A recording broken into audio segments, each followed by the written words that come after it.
프랑스의 나폴레옹이 유럽을 침공했을 때 나폴레옹의 부하 군대가 오스트리아의 국경 도시인 펠드리히를 포위했습니다. 그날은 부활절이었고요. 펠드리히는 이 일로 인하여 비상회를 수집했으며 사태를 논의하게 되었지요. 모인 사람들 이런 의견과 저런 의견, 많은 의견을 이야기할 때 어떤 사람 항복하자는 말을 합니다. 우리는 도저히 나폴레옹의 군대를 이길 수 없으니 항복합시다. 저 군대가 우리 마음을 다 폭격하고 우리 사람들을 죽이기 전에 우리가 나아가 항복하자는 말을 하는 사람들이 점점점 늘어났습니다. 그때 한 사제가 일어나 우리의 힘을 의지한다면 지는 수밖에 없습니다. 그러니 부활절인 오늘의 예정대로 교회의 종을 치고요, 예배를 드리며 나머지 문제는 모두 하나님께 맡기면 어떻겠습니까? 모인 모든 사람들, 대부분의 사람들이 항복하자는 말을 하고 있을 때 한 사제가 일어나 했던 말입니다. 우리는 우리를 의지하면 지는 수밖에 없습니다. 그러니 부활절인 오늘의 예정대로 교회 종을 크게 치고요, 예배를 드리며 나머지 문제는 모두 하나님께 맡기면 어떻겠습니까?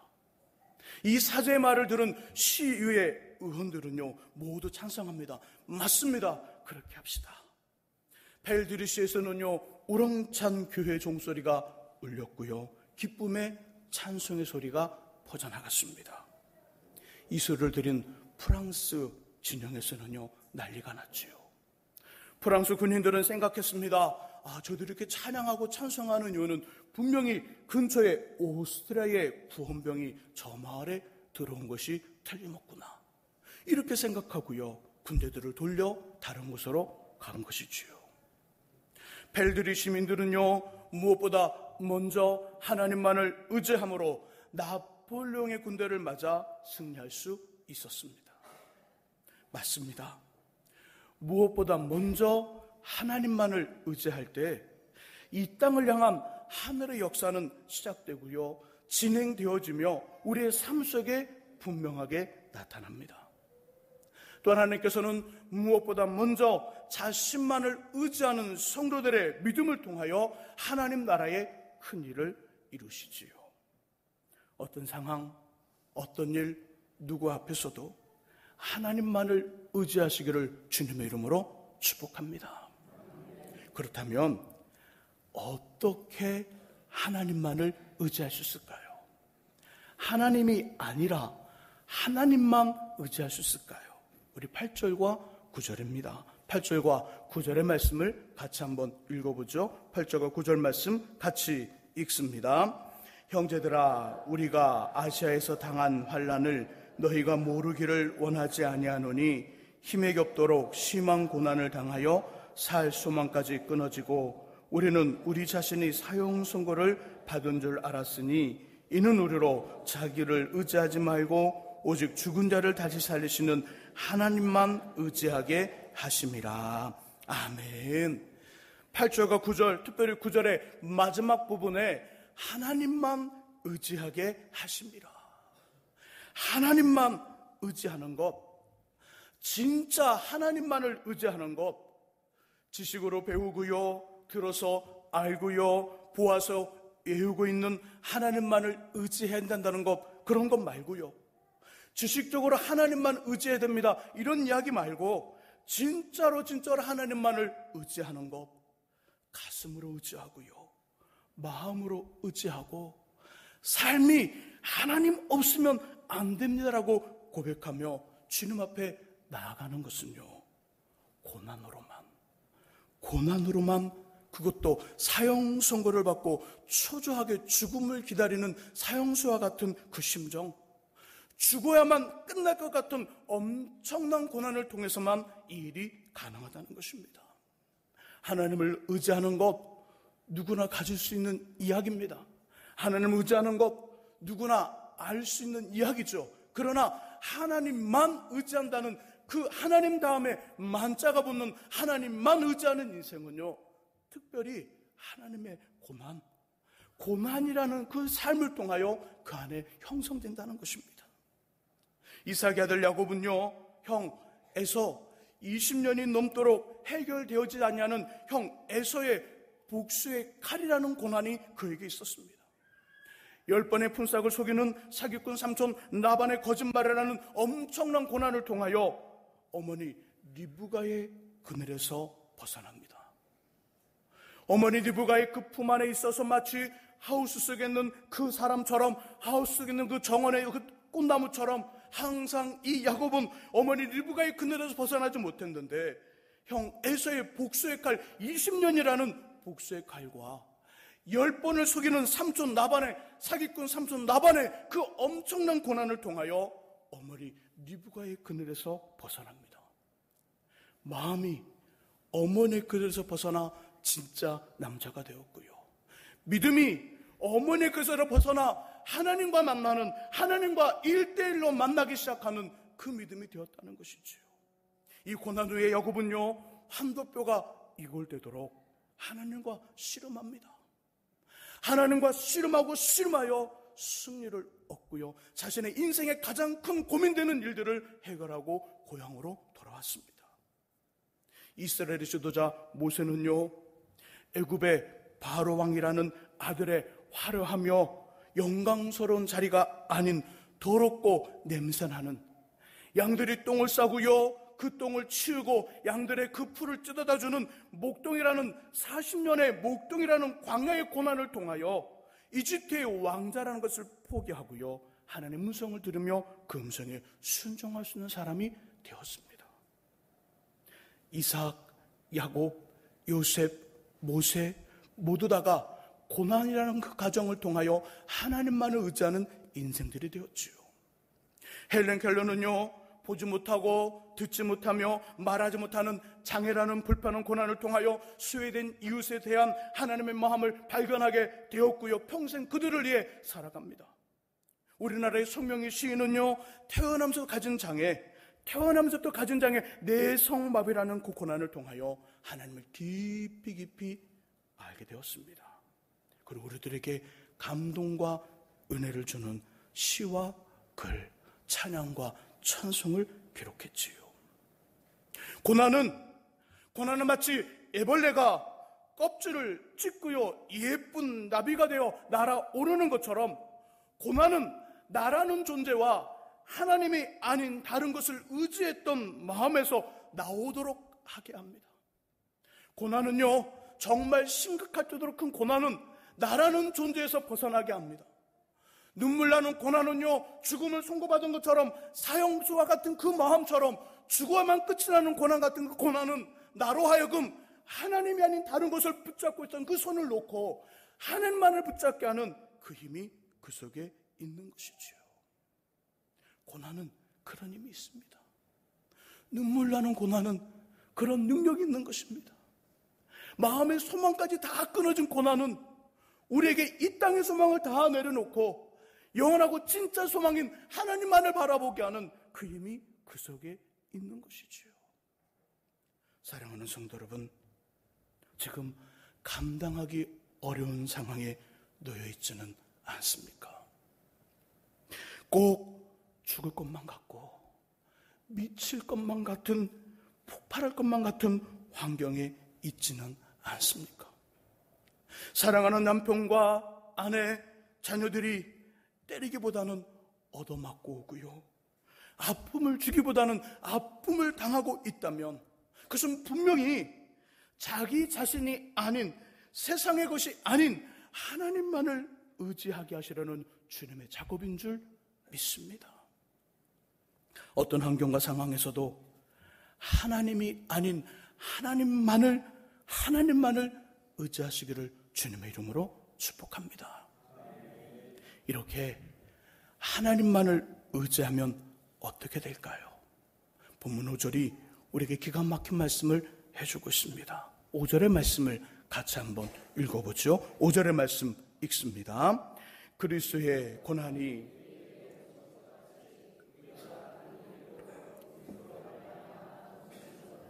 아멘. 우리가 받는 위로도 그리스도로 말미암아 넘치는도다. 고난 중에 하나님을 의지하면 어떤 일이 일어나냐면 그리스도로 말미암아 고난보다 더 많은 위로가 넘치며 그 위로로 고난을 능히 이기고 승리하게 됩니다. 하나님만을 의지합니다.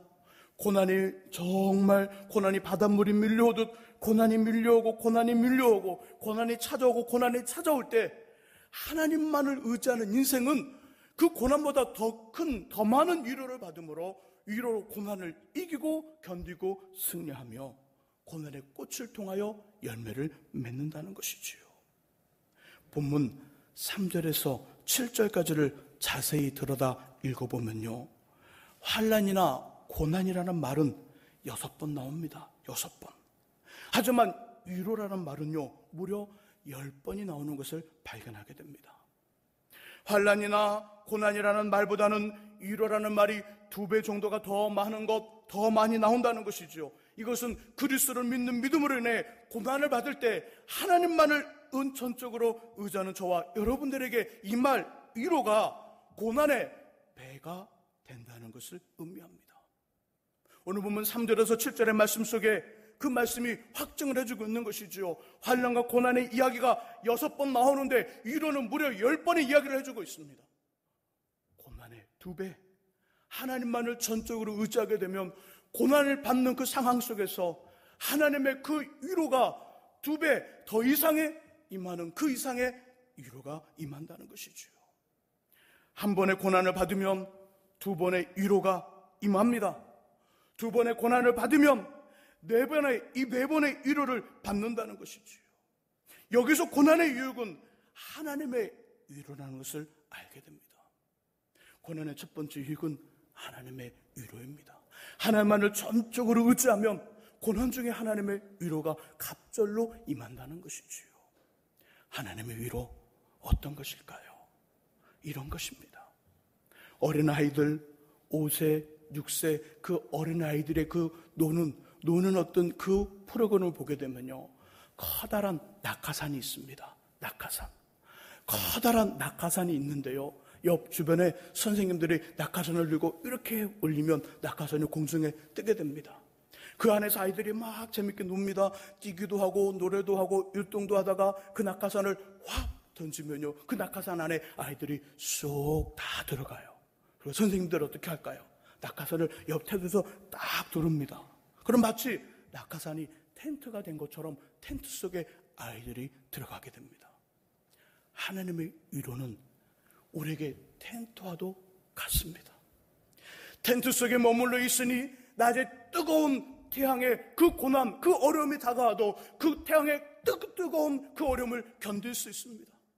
밤이 되어 차가운 밤이 되었습니다. 달빛의 무서움과 별빛의 무서움, 어둠의 두려움이 내게 찾아온다 할지라도 큰 텐트 안에 있으니 그 두려움은 내게 아무런 문제가 되지 않습니다. 바람이 불어와도 문제가 되지 않죠. 위협이 다가와도 괜찮습니다. 왜요? 선생님들이 주변을 뺑 두르고 있으니 안전합니다. 하나님의 위로는 그런 거라는 거지요. 우리들이 삶을 살아가면서 낮에 해가 임하는, 낮에 해처럼 다가오는 아주 뜨거운 문제를 만날 수 있습니다. 내 삶을 다 태워버릴 것만 같은 문제가 올 때 하나님의 위로는 그 문제를 덮어버립니다. 그 문제가 임할 때 우리를 덮어주시기에 그 문제는 나를 피해가거나 내가 그 문제를 이겨낸다는 것이지요. 밤의 두려움, 달빛의 두려움, 별빛의 두려움, 어둠의 두려움이 다 찾아옵니다. 끔찍하게 무서운 일들에게 찾아올 때 하나님의 텐트, 하나님의 위로는 우리를 보호하시기에 그 텐트 안에서 그 밤을 즐길 수 있습니다. 어둠을 즐길 수 있고요, 그 별빛을 즐길 수 있는 거죠. 텐트가 없는 인생은요, 피하기 급하지만 텐트 안에 있는 인생은 그 밤의 뜨거움과 그 낮의 뜨거움과 밤의 차가움을 즐기고 기뻐할 수 있습니다. 바로 이것이 하나님의 위로입니다. 하나님의 위로는 우리 인생의 텐트와 같습니다.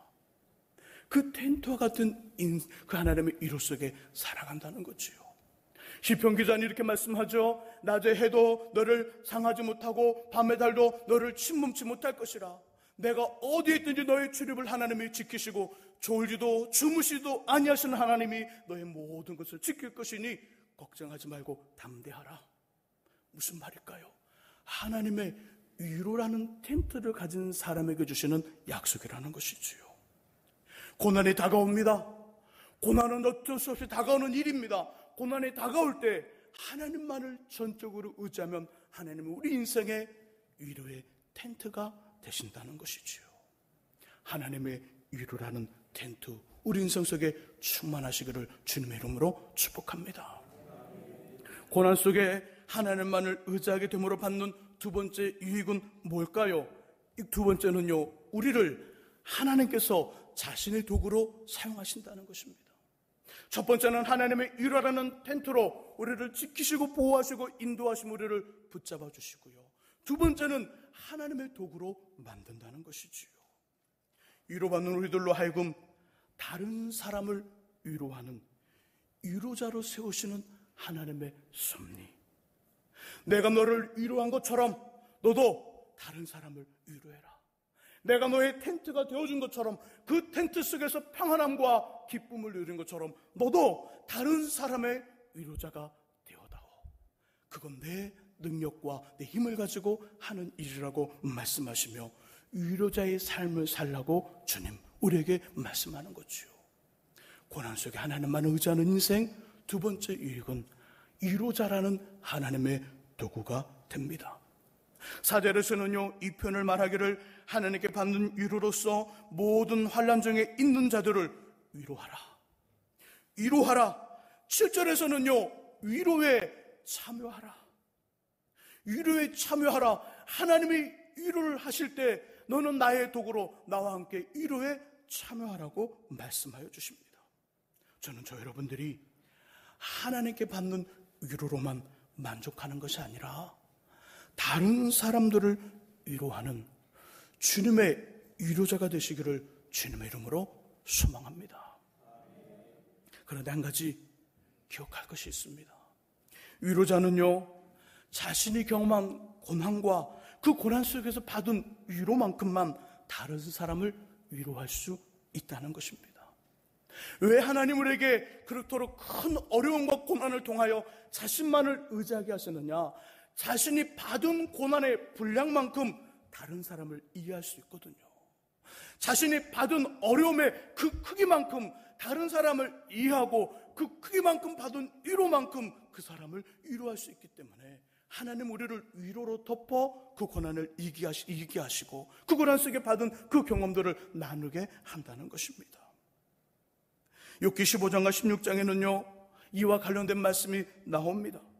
욥기 15장까지는요, 고난과 환난을 당하고 있는 욥을 친구들이 찾아와 내가 지금 어려움을 당하는 이유는 죄 때문이라고 말을 합니다. 내 아들과 딸이 죽은 이유는 죄 때문이야. 너의 재산이 없어진 건 죄 때문이야. 내 몸에 그 병이 든 건 죄 때문이야. 그렇게 말하는 친구들이 15장까지 그 죄 때문이라고 말을 합니다. 이에 욥의 반응이 16장 5절에 기록이 되어 있습니다. 잠깐 제가 그 부분을 읽어보겠습니다. 욥이 어떻게 반응하는지 잘 들어보시기 바랍니다. 그래도 입으로 너희를 강하게 하며 입술의 위로로 너희의 근심을 풀었으리라. 내가 지금 당하는 환난과 고난은 너의 죄 때문이라고 말하는 친구들에게 욥이 원하는 것이 있었습니다. 욥이 자신의 친구들에게 듣고 싶었던 말, 친구들에게 요구했던 그것은 다른 것이 아닙니다. 어떠한 상황 속에서도 하나님만을 꼭 붙잡고 하나님만을 꼭 의지하여 지금의 상황을 이겨내라고 자신을 강하게 만들어주는 말, 근심을 풀어주는 위로의 말과 마음을 친구들에게 원했습니다. 욥이 고난을 당한 후, 환난을 당한 후 일주일이 되는 그때 친구들이 찾아왔습니다. 친한 친구 3명과 또 한 사람이 찾아와 4명이 찾아왔죠. 마지막 그 한 사람은 나이가 어린 후배입니다. 후배는 아무 말도 하지 않습니다. 3명의 친구들이 돌아가면서 욥을 공격합니다. 욥아, 내가 너의 삶을 봤는데 너는 죄가 많아. 너는 죄가 없다고 말하자면 너는 죄가 많아. 지금 이런 어려운 일을 당한 거야. 1명, 2명, 3명이 번갈아 가면서 얘기를 하죠. 그때 욥이 한 말은 이것입니다. 아니, 내가 만약 입장이 바꿔져서 내가 너의 친구고 너가 나의 똑같은 일을 당했다면 나는 너를 찾아가. 나는 너를 찾아가 위로의 말을, 너를 강하게 만들어주는 말을 했을 거야. 하지만 친구들은 그렇게 하지 못했지요. 도리어 욥을 더 힘들게 만들었습니다. 왜 그렇게 했을까요? 왜 욥의 친구들은 욥이 원하는 대로 격려의 말과 위로의 말을 하지 못했을까요? 자신의 아들과 딸 10남매가 하루아침에 다 죽었습니다. 자신의 많은 재산들이 하루아침에 사라졌습니다. 자신의 아내는 하나님이 너렇게 이렇게 했으니 하나님을 원망하고 죽으라고 그 저주의 말을 하고 떠나버렸습니다. 자신의 몸에 온몸에 악창이 발하여 거울을 볼 수도 없고 만질 수도 없는 상황입니다. 그 상황에 놓인 친구를 바라보고 죄 때문이라고 정죄하기 시작합니다. 너는 이런 죄가 있어. 넌 이런 죄가 있어. 왜 욥의 친구들은 욥이 원하는 대로 격려하고 위로의 말을 하지 못했을까요? 여러분들은 그 이유가 무엇이라고 생각하십니까? 저는 말씀을 준비하면서 그 이유는 욥의 친구들이 욥처럼 동일한 고난과 환난을 당하지 않았기 때문이라는 결론을 내렸습니다.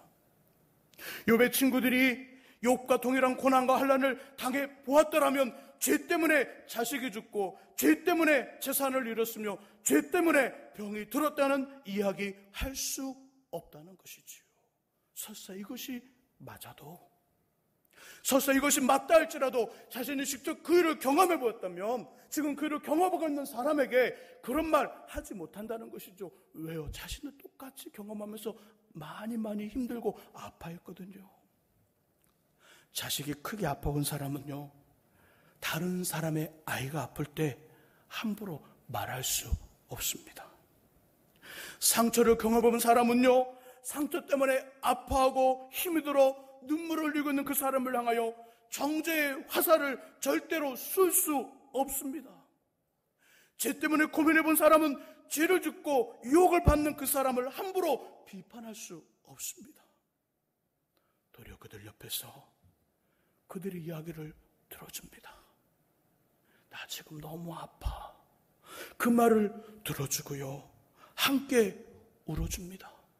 왜요? 자신도 똑같이 경험해 보았잖아요. 아픈 시간을 거쳐 와봤잖아요. 그 시간에 울어봤잖아요. 그들의 이야기를 들어주고 함께 울어주고 용기를 불어넣어줍니다. 힘을 공급하여 줍니다. 무엇을 해서요? 아니요, 아무 말도 하지 않았습니다. 상처를 통하여, 고난을 통하여 하나님만 전적으로 의지하며 하나님의 그 위로라는 텐트 속에 있는 이 사람, 하나님의 위로라는 텐트를 경험한 이 사람은 말을 할 필요가 없어요. 그냥 그 사람과 함께 앉아 있기만 해도 위로가 나갑니다. 도리어 그들 옆에서 가만히 앉아 있습니다. 함께 있어주며 위로가 되지요. 왜요? 자신이 그것을 직접 경험해 보았기 때문입니다. 마음과 마음이 통합니다.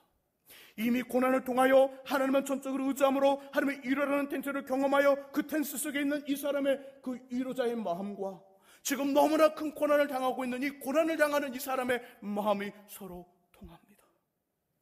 영혼과 영혼이 부둥켜 안고 울며 따뜻한 위로를 그에게 건네주기 시작합니다. 이런 힘이 어떻게 생겼을까요? 이 사람에게. 기도 많이 하면 이런 힘이 생길까요? 아닙니다. 성경을 많이 달달달 외우면 이런 능력이 나타날까요? 아닙니다. 성령이 갑자기 불 받아라! 불 받으면 이런 일이 나타날까요? 절대 그렇지 않습니다. 함께 있어줌으로 위로자가 되고 함께 있어줌으로 그 영혼을 살리는 그 심령은요, 무진장 큰 고난을 통하여 하나님만을 전적으로 의지하며 하나님의 위로라는 텐트를 경험해 봐야만 그런 능력이 그 속에서 나간다는 것이지요. 하나님은 고난을 통하여 능력 있는 위로자로 우리를 만들어 가십니다. 우리가 지금 경험하고 있는 문제와 실패, 실수들이 다른 사람들을 이해하고 도와주며 일으켜 세워주는 위로의 도구가 될 것입니다.